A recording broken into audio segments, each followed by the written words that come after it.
There are people who have been replying to your comments on my videos telling you that you've won something. This is some sort of scam, and I will never contact you about giveaways in the comments. So if it seems fishy, it is. And now, the top 10 best birthstones. Yes, I know that there are 12 months, but this video is about birthstones, not months. I repeat, birthstones, not months. So if your month has a crappy birthstone, remember that a crappy birthstone is not necessarily a reflection on you. I mean, not necessarily. The Pulitzer Opal Birthstone Research Unit has discovered that throughout history, there have been more than 30 different birthstones, and we simply cannot cover them all. This is but a quick glimpse, and in 10 years, you probably will not remember that you even watched this video. Let's get started. Moonstone is the birthstone for the month of June. I know that you may not want to know this, but Moonstone is a type of feldspar, and it is the best known gem of the feldspar group. So what does that mean for you? Well, I'm not really sure, but if there were to be a test on this video, it could happen. Moonstone is popular because of its amazing glow, which is known as, wait for it, agelerescence. This is caused by light bouncing around in alternating layers of the stone. I know that you don't think that you need to know this, but once again, I'd hate to see you fail a pop quiz. I mean, here at Pulitzer Opal, we're always looking out for you guys. Moonstone is usually cut thick in order to maximize the internal light scattering and hence the glow. It comes in several different colors, the most common of which is white, but blue moonstone from Sri Lanka is considered to be the best. And I just happen to have some Sri Lankan moonstone here, so let's make a cabochon.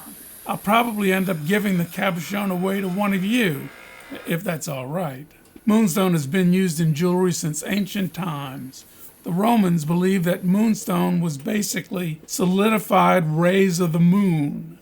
Did they really believe that? No wonder the barbarians took over. Today, moonstone is considered by many to be the symbol of feminine spirit and energy. Boy, I hope that my wife doesn't hear about this. Moonstone is definitely a woman thing according to the Pulitzer Opal Birthstone Research Unit. But it also helps men get in touch with their feminine side. Like, it helps prevent PMS and helps with breastfeeding. Somehow. Before we move on, it's also important to know that moonstone helps with sleepwalking. I don't know if it actually stops you from sleepwalking or if it just guides you to a safer place, like a field of grass rather than, say, Main Street and Elm. And wait a minute, while we're on the subject, I need to mention another June birthstone, pearls. These are my favorite pearls, Baroque pearls. They're irregular in shape because they lack a round nucleus on which to secrete pearl juice, which is also called nacre. Aren't they nice? Wait a minute, check out the rack on this one. And this one too. I'm gonna have to give away a pair of these babies in the giveaway. Check out the end of the video to possibly get a pair of your own, if you know what I mean. I would be remiss if I didn't show you this. If you think that these pearls look great as they are, take a look at them under UV light. Dazzling. Man, everything just seems to look better in blue.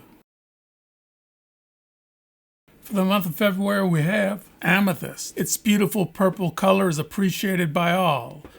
I just love purple. Maybe I should move it up on the list. Oh, hell, it's too late for that now. Now, would you believe that amethyst is just purple quartz crystal? The color comes from small amounts of iron that turned purple due to radiation when it was being formed. Because of its great beauty and scarcity, amethyst was once an A-list gemstone, right up there with diamond, ruby, emerald, and sapphire. But back then, most amethysts came only from Germany and Russia. Then, in the early 19th century, that's the 1800s, huge deposits were discovered in Brazil. Amethyst was no longer scarce and prices dropped below that of, croutons. Since then, it has been found in many other places around the world. That's amethyst, not croutons. I believe that there's a lesson in the sad plight of amethyst. I'm just not sure what it is. Amethyst gets its name from the Greek word amethystos, which literally means not drunk. And back in the day, some people of authority actually wore amethyst as a statement as if to say, Hey fella, I'm not drunk, I just look drunk, hoping that amethyst might actually be a remedy for drunkenness. I'd like to point out that people who claim that they're not drunk usually are. I'm not saying that all people born in February are drunks, because some of them were actually born on February 29th, which falls in March most of the time. It's been said that citrine used to get no respect, the Rodney Dangerfield of gemstones. The other day, my dog was scratching at the door, so I opened it to let her out, but she didn't want to go out. She wanted me to go out. That's Rodney Dangerfield. Citrine is the birthstone of the month of November. I never really liked people born in November, but do you really have a choice about which month you're born in? Well, I don't know, but I do know that if your parents never had kids, you probably won't either. Back to birthstones. Citrine is the kissing cousin of amethyst. They're both just quartz crystal with color. Citrine is orange or yellow-orange, and amethyst is purple. It is said that most of the citrine sold is actually amethyst that's been heat-treated. Purple amethyst turns to yellow-orange citrine at about 1,000 degrees Fahrenheit because the iron changes state. And no, I'm talking about oxidation states, not, Pennsylvania. This is amethyst that I put in my kiln at about 1,000 degrees, trying to create citrine. But it just turned white, or really colorless. I thought maybe I did it wrong, but that's not really possible. I later found out that some amethyst just doesn't turn orange with heat. It turns out that natural citrine is pretty uncommon, and like amethyst, most of it comes from Brazil. So what do you think about this? Citrine and amethyst in the same stone. It's fake. Somebody tried to fake us out by heat-treating part of this stone to turn it orange. Nice try. We figured that one out.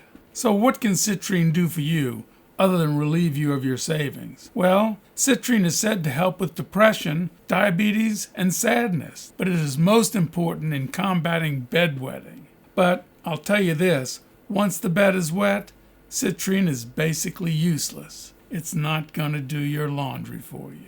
One last thing, citrine is said to make you less sensitive to criticism. Wait a minute, Sheila. You're wrong. I'm not sensitive to criticism. Don't listen to her. Peridot is the birthstone of the month of August. The word is actually French, so the T would be silent, like Peridot, but in practice most people just say emerald. No, most people say Peridot, and I'll bet it was Americans who put the dot in Peridot. I'm just saying. Peridot is sometimes called chrysolite, and whatever you call it, it's really just gem-quality olivine. I'm not getting confusing here, am I? The olive green color of Peridot is distinctive, and unlike some other gemstones, it only comes in one color.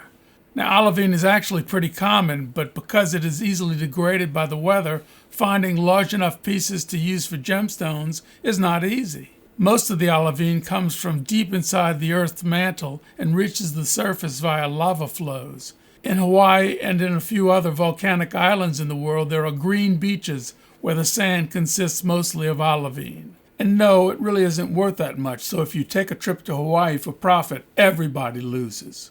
Well, not really everybody, just you.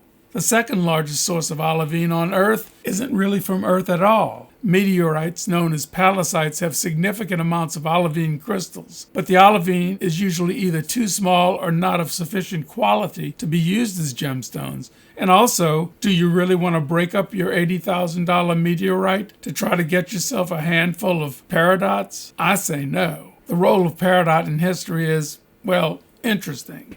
For example, it's widely believed that Cleopatra's famous emerald collection was actually peridots. Throughout history, many gems considered to be emeralds at the time were actually peridots. So what does peridot do for you? Well, it's been prized for its ability to drive away nightmares. And today, wearing peridot is said to help prevent flatulence. I started this project almost a year ago, and I can't recall if that is something I read or something that I made up. But either way, you know it's the truth.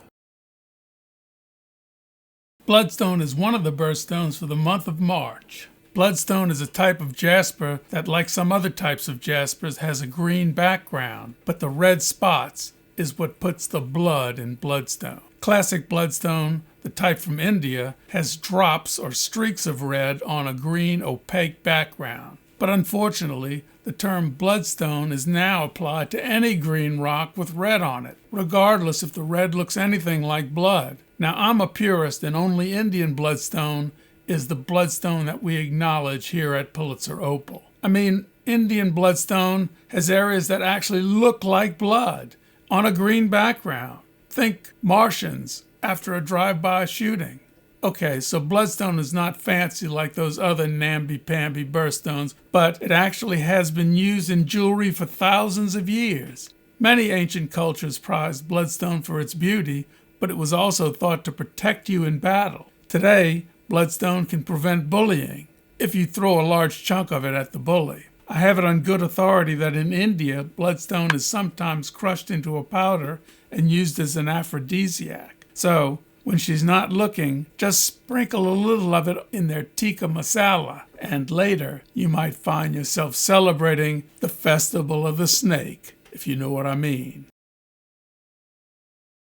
Garnet is the birthstone of the month of January, and there are no other stones claiming January. Things can get pretty complicated because a few ornery stones want to jump in and spoil the party for your month. Am I right? Garnets come in many colors owing to the slight variations in their chemical composition. I don't want to say more for fear of getting too technical when it comes to the subject of birthstones. I mean, do we really need to get into a bunch of stupid science when we're talking about birthstones? If you said yes, then I recommend you go watch Veritasium. But today on Pulitzer Opal, we're just not going to let science spoil our fun, are we? The best known and most abundant type of garnet is, well, let's just call it red garnet. Now, I personally like green garnets, particularly Sapphire garnet, but the cognoscenti favor demantoid garnet.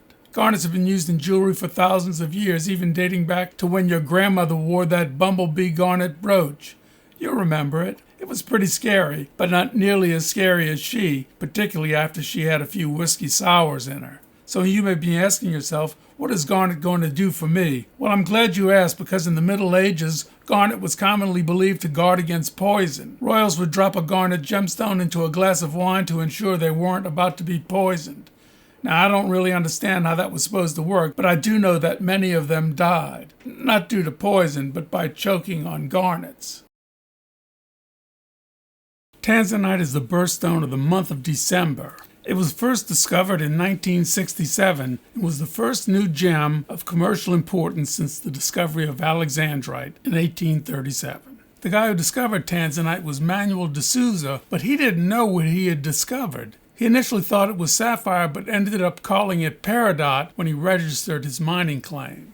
Eventually, samples were sent to the GIA, and they identified it as zoisite. Now, the GIA is right down the street from Tiffany's, and soon Tiffany became the main distributor of what they were now calling tanzanite, claiming it to be the most beautiful stone discovered in the last 2,000 years. When tanzanite is mined, its color ranges from pale brown to green to pale blue, but with heat treatment it becomes a beautiful blue, and when viewed at different angles, purple. This distinctive color is what makes tanzanite so attractive. Tanzanite is only found in Tanzania and is said to be 1,000 times rarer than diamond, so it must be extremely expensive, right? Wrong. It may be rare, but it's not rare in Tanzania. The government has tried to control mining, but thousands of freelance miners smuggle it out of the country by the truckload, flooding the market and lowering the price. In 2022, Tanzanite, rarer than diamond, sells for between $400 and $900 per carat, about 1/10 the price of diamonds. So I know you're asking, what can tanzanite do for me? Well, despite the fact that it has only been around for a short period of time, its powers were quickly determined. Some claim that it helps with excessive sweating, while others claim that it can relieve migraine headaches. Of course, we have no way to verify these claims, so I've asked Sheila and the Pulitzer Opal Birthstone Research Unit to look into it. They say it appears to be a good laxative, but I'm not buying that. Aquamarine is the birthstone for the month of March. Aquamarine is the blue version of the mineral called beryl, whose green cousin is called emerald, which surprisingly didn't make the list. I mean, I could only choose one beryl, and I just happen to like blue better than I like green, so I was compelled to choose aquamarine. I had to do it. Aquamarine may, in fact, be somewhat greenish, and it may be heat treated to make the blue color uniform. Now, the overall color density of aquamarine is lower than that of emerald. You can see through most aquamarines, and there are usually fewer inclusions or internal flaws in aquamarine than in emerald. So what can aquamarine do for you? Well, if you're a sailor, it will keep you safe at sea, and whether you are at sea or at home, your marriage will be happy. But you may be happier out at sea, right? I'm just saying. Also, and this is a direct quote from a reliable source, aquamarine will make the wearer intelligent, amiable, and unconquerable. I mean, that sounds like Iron Man to me. Was he born in March? Ruby is the birthstone of the month of July. My sister was born in July, but otherwise, I have no real affinity for the month.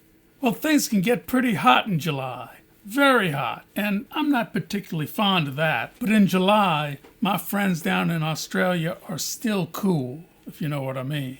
Ruby is the red variety of corundum. The red comes from the presence of the element chromium. All the different colors of corundum are called sapphire, except red. If it's red, it's ruby. Now, I do very much like sapphire. I like blue, but I'm also open to meeting other members of the corundum family. But for me, ruby is the one.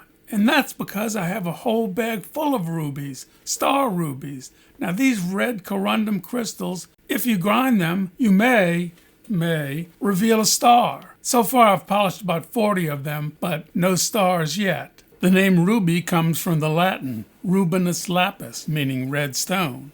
But in ancient Sanskrit, ruby translates to a word that means king of precious stones. I think I should start reading more Sanskrit. Well, if you have not yet impressed by rubies, take a look at this. This is what happens when ruby is exposed to ultraviolet light. Ultra red. And I know that when they came up with the expression ruby red, they had no idea. I have never seen a single color more beautiful than this, and that includes blue. And by the way, the fluorescence of ruby is due to the same chromium that gives it its red color in daylight. I suspect you'll be asking what rubies can do for you. Well, ruby is said to encourage joy, spontaneity, laughter, and courage. Well, that sounds like the Cowardly Lion on mushrooms. Rubies are also responsible for producing good dreams by, wait for it, stimulating the pineal gland. Heck, you had me at pineal. And at number 1, we have sardonyx. The name sardonyx comes from the obvious combination of onyx with sard. Well, sard is not exactly a common word. Sard is the name of the ancient Persian city Sardis, the place where sardonyx was first found. Simply put, sardonyx is the red version of onyx. Now wait a minute, what bonehead decided that sardonyx was the number 1 birthstone? At Pulitzer Opal, we are meticulous rule followers. Particularly Sheila. I think that we need to get a better look at this stuff. Sheila, get me my saw. No, the one with the motor. I told you, this was all a hoax. Who foisted this on us anyway? Foisted? Is that a word? I'll bet that PewDiePie was responsible for this. He sees me catching up with him on YouTube and he wants to try to slow me down. Get this stuff out of my face. This is just white agate that's been treated with some noxious chemicals. You know how much I hate chemicals. And at number 1, we have opal. Yes, opal. How could anything be better than diamond, you say?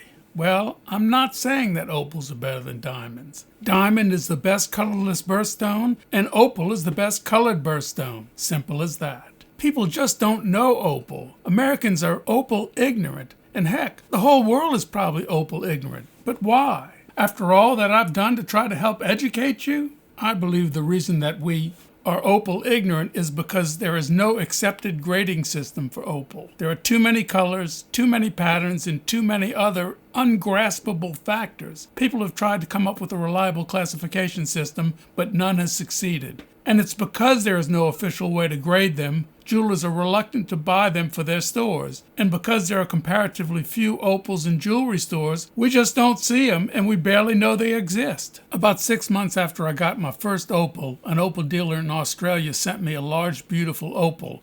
He said, buy it or send it back. I didn't know what it was worth, so I took it to a jeweler. He looked at it and he said, we're closed. So I contacted Paul Downing, author of a number of books about opal, including how to grade them. That's when I made my very first opal video. It was for him, so he could tell me if the price was acceptable. He said it was. It seems that more and more people are becoming opal savvy these days, and that's a good thing. And now the giveaway stones. First, we have a 14.7 carat Moonstone cabochon. Very nice. Next, we have a Baroque pearl. A pair of them, as promised. And last, we have an amethyst arrowhead, which is nice and purple. And now for some of the winners from last time. We're going to have to spread this thing out. The chips from the opal arrowhead named Slash go to Laura Bishop. The 28.72 carat white opal cabochon goes to Nightworm. And the 17.61 carat white opal cabochon goes to Joe Moss. I built this video over the last 9 months, and it turned out longer than I ever expected. For the 3 of you who are still left watching, I hope you enjoyed it, and I wish you both a Happy New Year.